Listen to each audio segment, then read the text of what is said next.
Ndabaramukije mwese bakunzi b'ibiganiro vyacu, murahawe ikaze mu kiganiro twabateguriye uyu musi. Mu kiganiro c'uyu musi tugiye kubayagira ku kintu gihambaye cane, kiraje ishinga benshi, gishingiye ku ngo n'imiryango, aho tugiye kubabwira ibintu umuntu yokora kugira ngo agwanye canke yirukane umudayimoni atuma ingo zisambuka. Ushobora kuba wubatse uri mu rugo, ahanini cane iki kiganiro ni icawe, kirakwerekeye. Ufate akanya gakwiye ucumvirize utekanye utuje, kiraza kugira ico kikumarira mu mubano wanyu hamwe n'uwo mwubakanye. Ariko kandi niyo woba utubatse, ukucumviriza ni ngirakamaro, kirashobora kugufasha mu kukwereka uburyo bwiza woshobora kubanamwo n'abandi. Urugo rero ni iki? Turavye mu makuru ya Bibiliya, gushinga urugo ni umugambi mwiza watangujwe n'Imana mw'itongo rya Edeni, igihe yari igitangura kurema abantu ba mbere.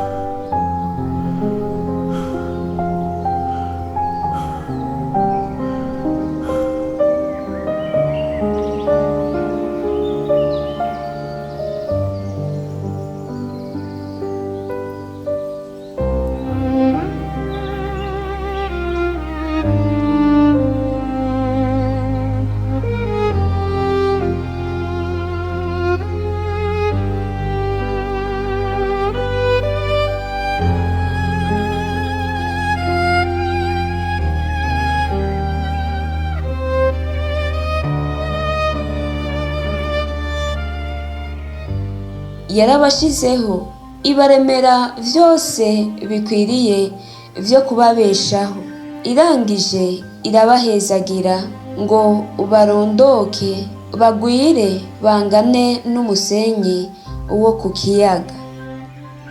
N'ubu niko biba, abantu babiri bararagana bagasezerana kwiyunga no kugira ubumwe bw'intamenwa kugira ngo bashinge urugo. Uwo mugambi wo gushinga urugo ni umugambi uza ushigikiwe n'Imana ubwa mbere, na cane cane uko ariyo yawutanguje. Nico gituma Satani atigera anezerererwa na rimwe icitwa urugo. Ubumwe, ubucuti buri hagati y'abubakanye, ubwo Satani ntabwo yigera abunezerererwa na gato. Igihe cose agwana intambara yo kugerageza gusambura ubwo bumwe buri hagati y'abubatsi.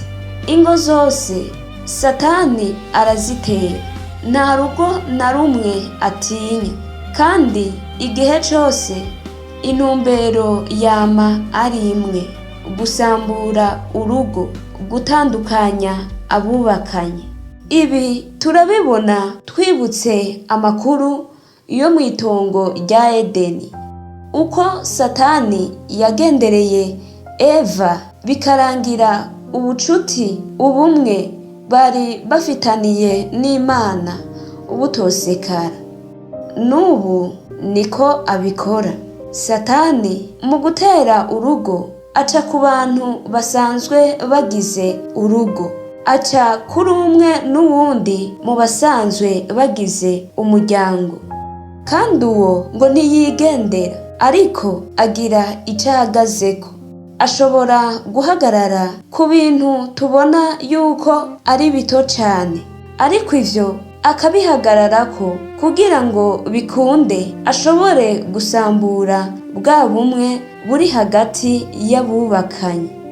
Ariko rero muri ivyo vyose nubwo biruko, twarahawe ububasha bwo kurwanya Satani no kumunesha.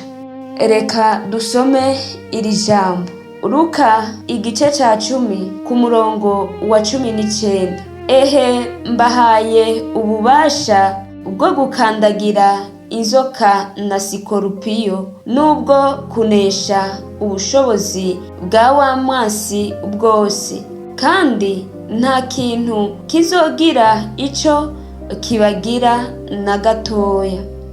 Ngehe mbahaye ububasha bwo gukandagira inzoka na sikorupiyo nubwo kunesha ubushobozi bwa wa mwansi bwose, kandi ngo nta kintu na kimwe kizogira ico kitugira na gatoya. Twarahawe ububasha bwo kunesha Satani. Nubwo aturondera cyane yikakisha, turamufiseko ubushobozi, kandi nta nico yobasha kutugira na gatoya.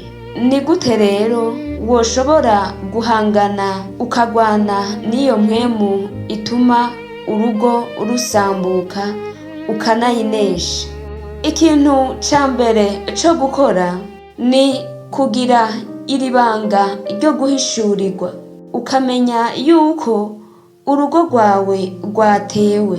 Iyo ubonye ikibaye ugatahura neza yuko ari igitero kivuye kuri Satani, iki kintu co guhishurirwa kirahambaye cyane, kuko hari igihe bishika uwo mwubakanye agakora ibintu bitakumerera neza, bikubabaza, bikubuza amahoro, canke hakagira ivyo mudahurizako.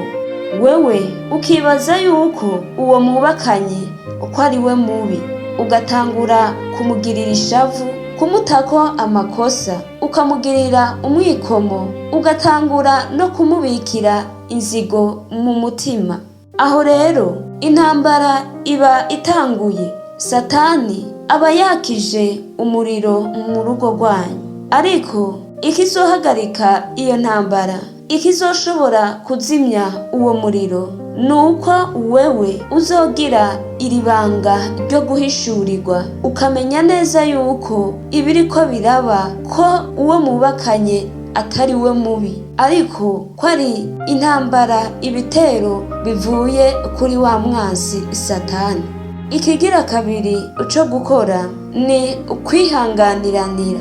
Biragusaba kwihanganira uwo mwubakanye mu gihe cyose ubonye hari ibitagenze neza kuri we, mu gihe hari ivyo atakoze neza, mu gihe hari ivyo atatunganije neza, bisaba kumwihanganira.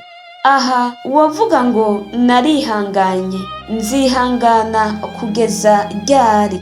Ihangane kandi wongere wihangane kugeza kw'iherezo ry'iyo ntambara. Bitari uko Satani arabihagararako, kandi urugo rwanyu rurasambuka. Ikigira gatatu co gukora ni guheberanira.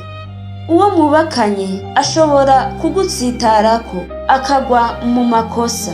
Biragusaba kumuhebera, kwirengagiza ico wacumuweko, ikibi yagukoreye ukinesheshe iciza, mu kibanza c'uko uwo mubikira inzigo yo mu mutima, canke mu kibanza c'uko uwo mwihorera ku kibi yagukoreye. Inanate umutahure, umuhebere, ubandanye kumukorera ivyiza, kuko nawe intege nke ntuzibuze.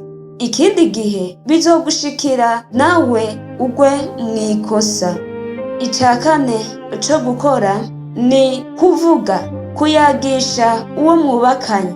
Aha hari igihe bishika umuntu agafata ingingo yo guhora mu gihe hari ivyo yabonye bitameze neza mu rugo rwiwe kuwo bubakanye, akibaza ati ninavuga nshobora kuvuga nabi. bigatuma aca ahitamwo kwihorera.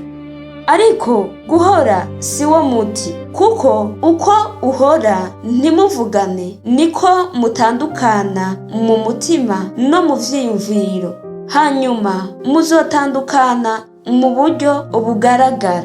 Gerageza utanguze ikiganiro, inanate nubwo bigoye, utanguze ikiyago kuwo mwubakanye, kuko kutavugana ngo ni isoko ry'amazimu. Ikigira gatanu co gukora ni gusenga. Gusenga nico mperejeko, ariko ni naco ca mbere. Gusenga niko kuzotuma uronka izo nkomezi zo kwihangana, niko kuzotuma ushobora no guhishurirwa yuko urugo rwanyu rwatewe, kuzotuma ushobora no kwirengagiza ico wacumuweko. Gusenga ni urufatiro rwa vyose. Iyo dusenze impwemu mbi ziraduhunga. Rero ugusenga ni gukuru. Ikiganiro mwariko murumviriza cari ukwizera guhindura ibihe. Nimba wafashijwe n'iki kiganiro, gisangize abandi kugira ngo nabo kibafashe. Ushobora no kuba ufise ico wokunganira ku bwa kino kiganiro, twandikire ubutumwa bugufi. Intererano yawe ni ngirakamaro. Ndangije ndabipfuriza kwama mugavye, mubere maso ingo zanyu, ndanabibutsa yuko Satani atarugo na rumwe atinya. Umwami Yesu atugwanirire cane.